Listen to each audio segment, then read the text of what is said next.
Kembali lagi bersama channel Nobari Asik. Jangan lupa untuk saksikan Asmara Gen Z nanti sore. Kali ini kita akan membahas trailer Asmara Gen Z hari Rabu 9 Juli, episode 224-225. Selamat menyaksikan. Jangan lupa untuk subscribe untuk terus mendukung channel ini. Terima kasih. Menemukan kembali dirinya, bisa memaafkan masa lalunya, dan bisa belajar mencintai dirinya sendiri. Narasi ini mengangkat isu yang sangat penting dalam dinamika keluarga dan kesehatan mental. Salah satu pelajaran paling utama yang dapat dipetik dari cerita ini adalah pentingnya keterbukaan dan kejujuran dalam hubungan orang tua dan anak. Terutama ketika menyangkut status adopsi atau kisah masa lalu, anak berhak mengetahui kebenaran tentang dirinya. Menyembunyikan atau memanipulasi cerita hanya akan menimbulkan trauma dan kerusakan jangka panjang, sebagaimana yang dialami oleh Akila. Gangguan Borderline Personality Disorder, BPD atau BBD dalam terjemahan lokal, seringkali berkembang akibat trauma masa kecil yang tidak tertangani, ketidakstabilan emosional, ketakutan akan penolakan, dan perasaan kosong bisa menjadi gejala utama. Dalam konteks ini, dukungan dari orang terdekat dan keterlibatan aktif dari pihak yang peduli, seperti yang dilakukan Zara, sangat berperan besar dalam proses pemulihan. Kita juga belajar bahwa kasih sayang sejati tidak diukur dari darah atau ikatan biologis semata, tapi dari kejujuran, penerimaan, dan ketulusan. Seolah menyamakan iramanya dengan gelombang batin yang sedang berkecamuk di dalam dirinya. Ia baru saja pulang dari sebuah pertemuan yang tidak pernah ia duga akan mengguncang persepsi dan keyakinannya selama ini terhadap sosok yang selama ini dianggap sebagai penolong, pelindung, dan ibu pengganti bagi Akila, Maya. Semuanya bermula dari sebuah percakapan panjang dan emosional dengan Leon, pria yang selama ini dituduh menjual anaknya sendiri demi uang. Pria yang telah lama dicap sebagai sumber luka batin terdalam Akila. Namun, dari mulut Leon sendiri, Zara mendengar sebuah kebenaran yang jauh berbeda dari cerita yang telah menyiksa batin Akila selama ini. Leon membuka dirinya dengan penuh kepedihan dan penyesalan. Ia tidak pernah menjual Akila, putri kandungnya sendiri. Saat itu, hidup Leon memang sedang berada di titik nadir. Keadaan ekonomi keluarganya porak-poranda. Usaha bangkrut, pekerjaan tak kunjung datang, dan harapan seolah mati di hadapan kenyataan. Namun satu hal yang tak pernah padam dalam dirinya adalah cinta kepada Akila. Cinta yang besar, namun juga rapuh karena dibayangi kekhawatiran bahwa ia tak mampu memberi kehidupan yang layak bagi anaknya. Dalam keadaan yang begitu terpuruk, muncul sosok Maya. Wanita tangguh, kaya raya, sukses, dan dihormati di kalangan pebisnis. Mayan datang bukan sebagai penyelamat biasa. Ia datang dengan tawaran yang menyentuh sisi terdalam hati seorang ayah yang sudah tidak punya pilihan.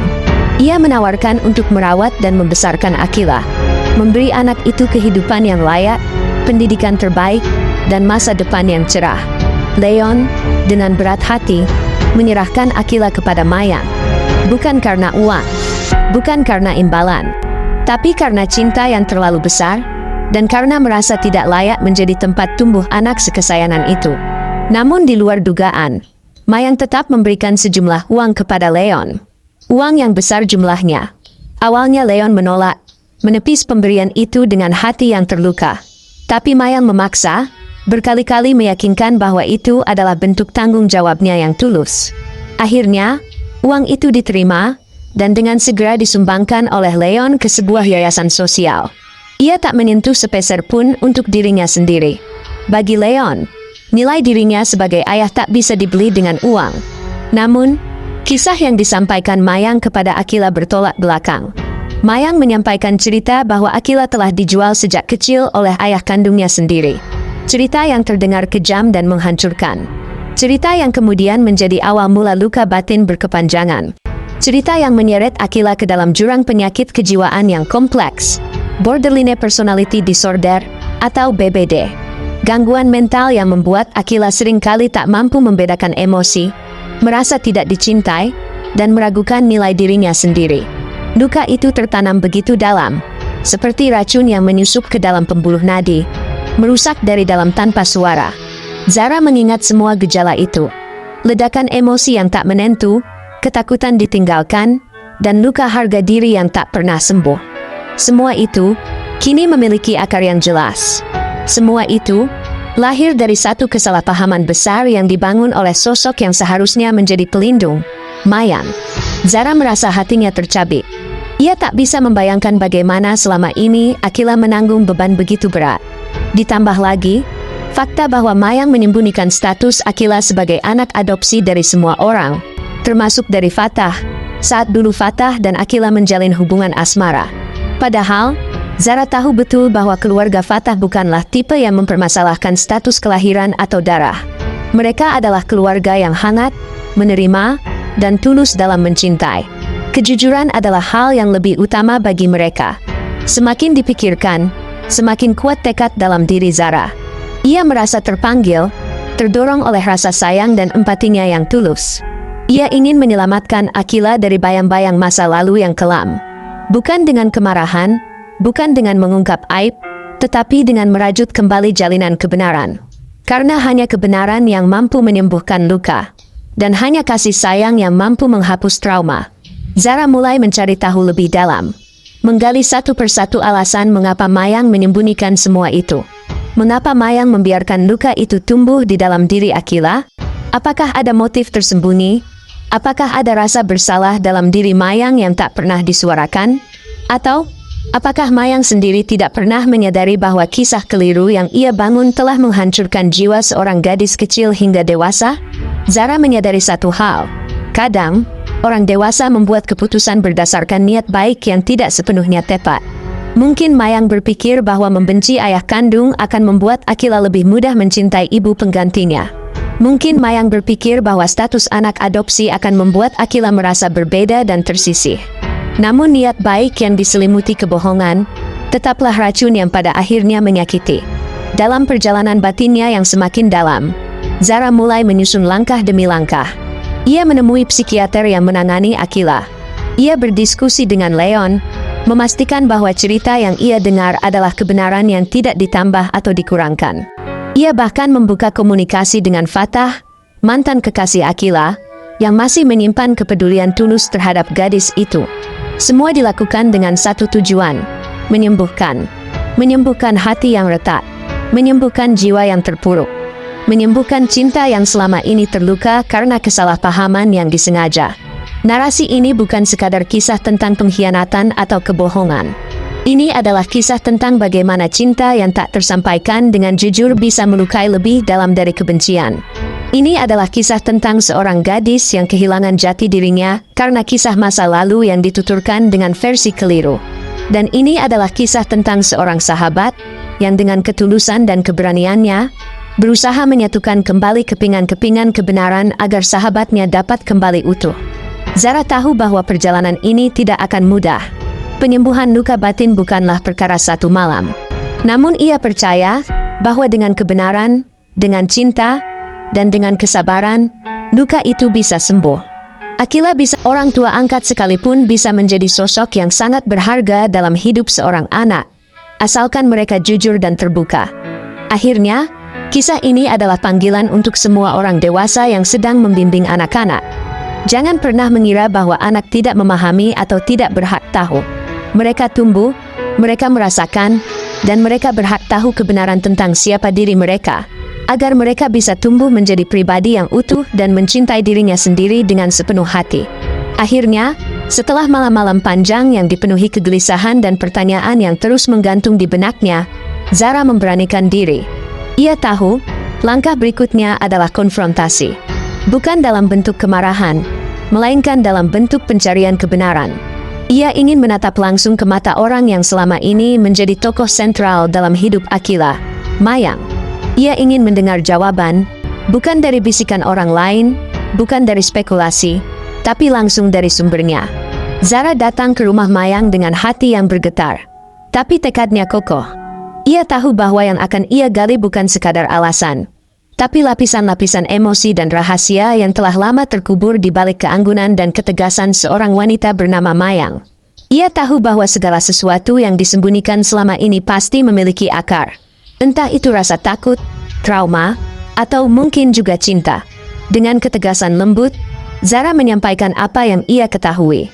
tentang Leon, tentang sumbangan itu, tentang alasan sebenarnya Akila diserahkan ke Mayang, dan terutama tentang efek kehancuran jiwa yang dialami Akila karena cerita keliru yang disampaikan Mayang. Mayang terdiam lama, dan di keheningan itu, untuk pertama kalinya, terungkap sisi lain dari seorang wanita yang selama ini terlihat begitu kuat dan tak tersentuh. Perlahan, wajahnya menunjukkan bayang-bayang penyesalan yang dalam. Bukan amarah, bukan penyangkalan, melainkan keterlukaan. Mayang mengakui bahwa dirinya telah memilih jalan kebohongan. Ia tidak membantah bahwa cerita tentang penjualan anak itu adalah ciptaannya sendiri. Bukan karena kebencian pada Leon, bukan pula karena ingin menjatuhkan martabat pria itu, tapi karena sebuah kekhawatiran yang begitu mendalam. Ketakutan bahwa suatu hari, Akila akan lebih mencintai masa lalunya ketimbang masa depannya. Bahwa suatu saat, ketika Akila tahu bahwa dirinya bukan anak kandung, ia akan pergi, meninggalkan Mayang. Ia membesarkan Akila dengan cinta. Itu benar. Tapi cinta itu, seiring waktu, berubah menjadi obsesi untuk memiliki. Saat itu Mayang tidak pernah bisa memiliki anak kandung. Kegagalannya membina rumah tangga, ditambah rasa kesepian yang menyesakkan, membuatnya menaruh seluruh hidupnya pada satu sosok, Akila. Ia bukan hanya menginginkan Akila tumbuh dengan baik, tapi juga ingin Akila menganggapnya sebagai satu-satunya ibu sejati. Dan untuk itu, ia menciptakan narasi. Ia menghapus jejak masa lalu, membungkusnya dengan kebohongan yang ia anggap aman. Namun Mayang tidak pernah menyangka bahwa kebohongan yang ia kira akan melindungi, justru menjadi racun yang perlahan merobek jiwa Akila dari dalam. Ia tidak menyadari bahwa luka batin yang ia timbulkan jauh lebih dalam daripada rasa kehilangan. Ia tidak menyadari bahwa kejujuran, betapapun pahitnya, justru adalah fondasi dari rasa aman yang selama ini Akila cari. Zara mendengarkan semua pengakuan itu dengan hati yang berat. Tidak ada rasa puas karena telah berhasil membongkar rahasia. Tidak ada kebanggaan karena merasa menang dalam konfrontasi. Yang ada hanya kesedihan mendalam. Karena semua ini seharusnya tidak perlu terjadi. Jika sejak awal kejujuran yang dipilih, mungkin Akila tidak harus melalui penderitaan sebesar ini. Jika sejak awal cinta ditunjukkan lewat kejujuran, mungkin Akila akan tumbuh menjadi gadis yang percaya pada dirinya sendiri. Zara juga menanyakan, mengapa Mayang tidak pernah memberitahu Fatah dan keluarganya bahwa Akila adalah anak adopsi. Padahal Zara tahu, keluarga Fatah bukan tipe yang menilai seseorang dari darah dan garis keturunan. Mayang menjawab dengan lemah bahwa saat itu, ia merasa status anak adopsi akan membuat citra Akila menjadi tidak sempurna. Ia takut pandangan orang berubah. Ia takut Akila tersisih. Dan yang paling dalam, ia takut orang-orang, termasuk Fatah, tidak akan mencintai Akila dengan tulus jika mereka tahu. Ironisnya, ketakutan itu justru menjadi sumber luka baru. Bukan karena orang lain menolak, tapi karena cinta yang dijanjikan dibangun di atas kebohongan. Akila tidak pernah diberi kesempatan untuk menentukan apakah ia ingin menerima masa lalunya atau tidak. Semua ditentukan oleh orang lain, atas nama perlindungan, yang nyatanya hanyalah bentuk kontrol terselubung. Zara keluar dari rumah itu dengan hati yang campur aduk. Ia tak bisa menyalahkan sepenuhnya, tapi juga tak bisa membenarkan. Mayang mencintai Akila, itu pasti. Tapi cinta tanpa kejujuran bisa menjadi bentuk pengkhianatan yang paling menyakitkan. Setibanya di rumah, Zara duduk di kamar sambil mengingat semua cerita Mayang tentang Akila. Ia tahu, langkah berikutnya adalah bukan menyalahkan masa lalu, tapi menyusun ulang masa depan. Ia tahu bahwa Akila butuh didampingi dalam proses menyembuhkan diri. Dan kali ini, Zara akan selalu ada di sisinya. Bahkan ia juga mempertimbangkan untuk membawa Leon kembali, agar Akila bisa mendengar sendiri versi kebenaran dari mulut ayah kandungnya. Bukan untuk memaksa rekonsiliasi, tapi untuk memberi ruang, agar Akila tahu bahwa ia tidak dibuang, tidak dijual, dan tidak pernah tidak dicintai. Zara percaya bahwa menyembuhkan luka batin tidak hanya soal obat atau terapi, tapi tentang kehadiran, pemahaman, dan penerimaan. Ia ingin menjadi saksi bahwa Akila bisa melewati ini semua, bahwa dari reruntuhan masa lalu akan tumbuh kekuatan baru, dan bahwa kebenaran, meski datang terlambat, tetap punya daya untuk menyembuhkan. Dari lanjutan narasi ini, Kita belajar tentang bahaya cinta yang tidak disertai kejujuran. Banyak orang tua, baik kandung maupun adopsi, memilih menyembunyikan kebenaran karena alasan demi kebaikan anak. Namun seringkali, kebaikan itu hanya berdasarkan asumsi. Anak-anak, ketika diberi ruang dan kepercayaan, justru mampu menghadapi kenyataan lebih kuat dari yang kita kira. Yang mereka butuhkan adalah bimbingan dan kehadiran, bukan manipulasi atau cerita palsu. Narasi ini juga menunjukkan betapa besar peran sahabat dalam proses penyembuhan trauma. Seorang teman seperti Zara adalah cerminan dari empati dan keberanian. Ia tidak hanya peduli, tapi juga bersedia terlibat dan menghadapi konflik demi menyelamatkan orang yang ia sayangi.